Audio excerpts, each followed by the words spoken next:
testə baxırıq. Nöqtələrin yerinə hansı söz əlavə olunsa, altından xətt çəkilmiş söz hərəkətin subyekti kimi də düşünülə bilər.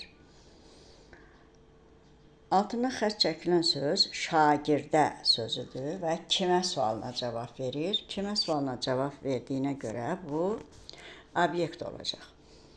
Amma bu eyni zamanda həm də subyekt olmalıdırsa, onda biz əsər sözü diqqətli oluruq, hərəkətin subyekti kimi düşünülsün deyir.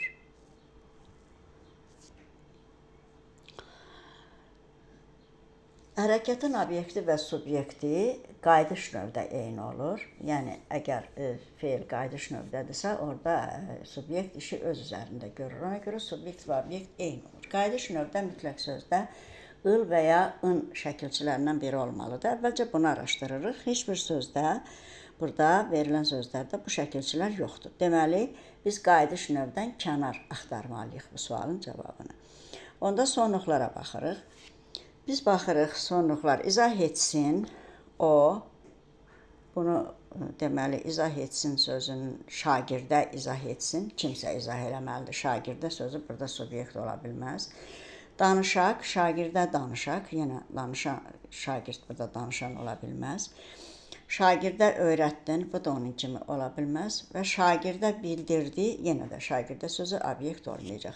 Oxudum sözündə isə sözün sonluğuna fikir vermək lazımdır. Sonu dın və dımla bitən deməli sözlər tərkibə görə iki cür başa düşülür.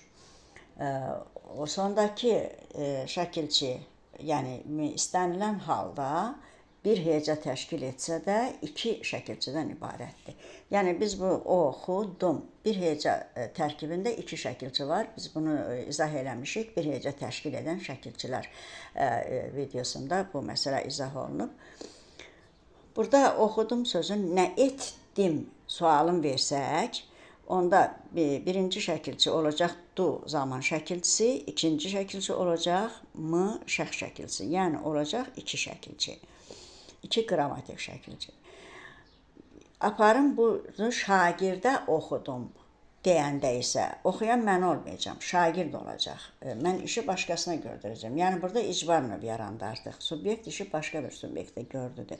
Onda d şəkilçisi olacaq leksik şəkilçi. O misal olacaq şəxs şəkilçisi.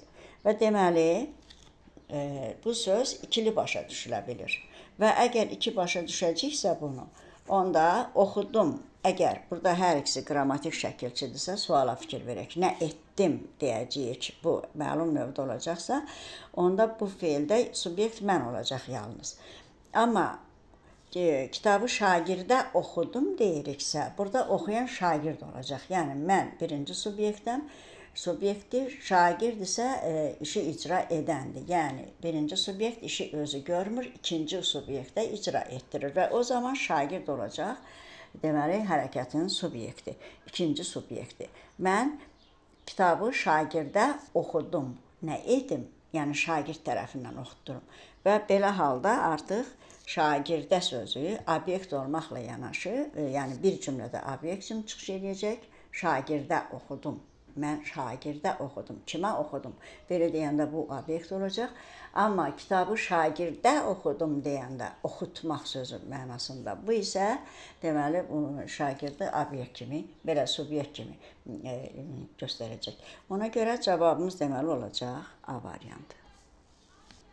Yəni, bu tipli suallar düşəndə, bu da yenə biraz çətinlik dərəcəsində olan suallara yaxındır. Yəni, çox çətin deyil, amma biraz diqqətli olmaq lazımdır sualın şərtinə.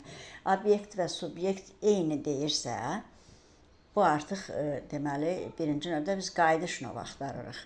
Yox, əgər qayıdış növü yoxdursa cavablar içərisində, onda deməli sonu dım və dın hissəsi ilə bitən feillərə baxmaq lazımdır. Çünki bu feillərin sonundakı həmin bir heca təşkil edən iki şəkilçi, əgər ikisi də qrammatik olacaqsa, onda deməli subyekt və obyekt fərqli olacaq. Amma d leksik, yəni t şəkilçisinin d-ya çevrilməsidir bu saitlə başlayan şəkilçi qoşulduğuna görə sözdə t-d əvəzlənməsi verib. Oxut. sözü qoşulub deyə olub oxudum. Və burada əgər d leksik şəkilçi kimi ayrılacaqsa, onda artıq feil icbar növdə olacaq və onda obyekt həm də subyekt olacaq. Və beləliklə deməli bu sonluq sözlərə baxmaqla asanlıqla testin cavabını tapmaq olar.